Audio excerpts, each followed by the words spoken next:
few slides, just talking a little bit about from where I came from, just to let you know. I'm Costa Rica. We are located in Central America, as you may know. We are a very small country. If you see Mexico is around 20 times the area of Costa Rica. We are 4 million of people. We don't have army since 1948. We have 2 million of tourists in 2013. We have the biggest intel facility in the world. And in 2011, and I think this is the most important thing, we were the happiest country in the world. Well, I am the name of the lab is Tsunami UCR. We have several tests accredited, and we are devoted to research. And by law, we are the national laboratory, so we are not only a university lab, but we have also some duties that the Congress gave us like 20 years ago. And then in 2011, there is a new law specific for road investment, the 8608 and the 8114, that give us 1% of the fuel tax for doing some work in roads, like auditing, research, specs, technology transfer. And right now we have around 150 workers. Most of us are civil engineers with various areas of specialization, but we have also chemists, chemical engineers, mechanical engineers, and also I'm not happy about that, but we have 2 lawyers working with us. Right now we have 3 main buildings. Our area of laboratories is around 8,000 square meters. Now I'm going to talk about what we have been doing about using optic fibers to monitor geotechnical structures. I'm happy because most of you are geotechnical engineers. I was a little bit scared about talking to you because I am a pavement engineer. But I'm happy because some of the examples here, the case studies, are from roads. So we have some geotechnical hazards. In Costa Rica in particular, we have a lot of rain.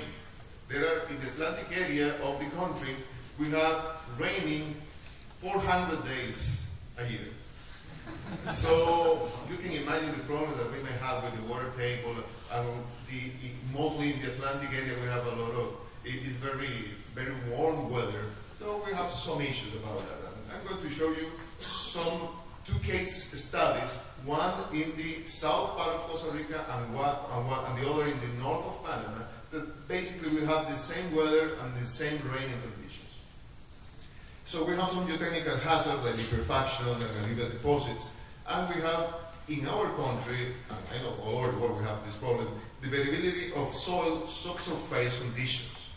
And there is an issue about the long-term performance of the geotechnical structures. So basically, we want, in our case, to understand those material properties and verify design requirements for that.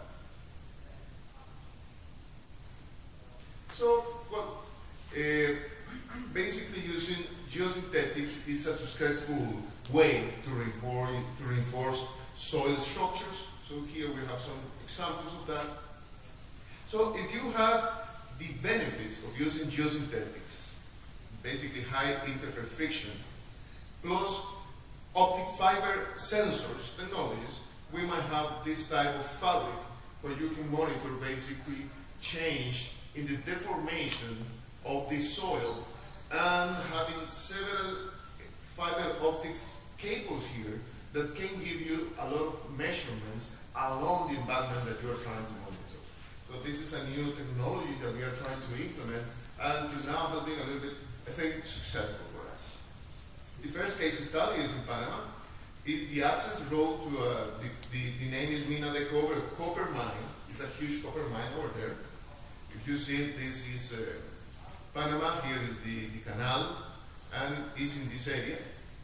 Basically, the project occupies around 5,900 hectares of this concession area to exploit the copper.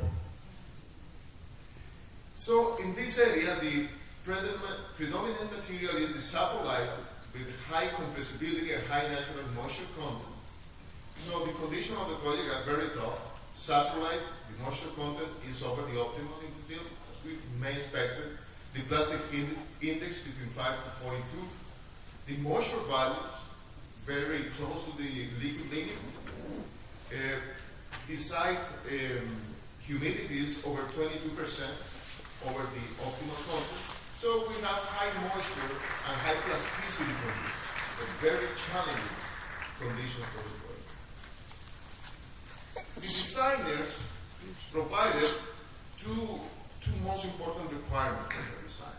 One is the shear minimal strength, about 60 kPa, and the proctor density more than 85%. Last year in April and June, some test sections were developed in order to monitor using this type of geosynthetic optical fiber material to monitor how was the settlement. There was various roads, the Pioneer Road, the Coast Access Road, and the pipeline corridor. This was the most challenging area because the roads needs to body pipes with diesel, slurry materials, and optical fiber and electricity. So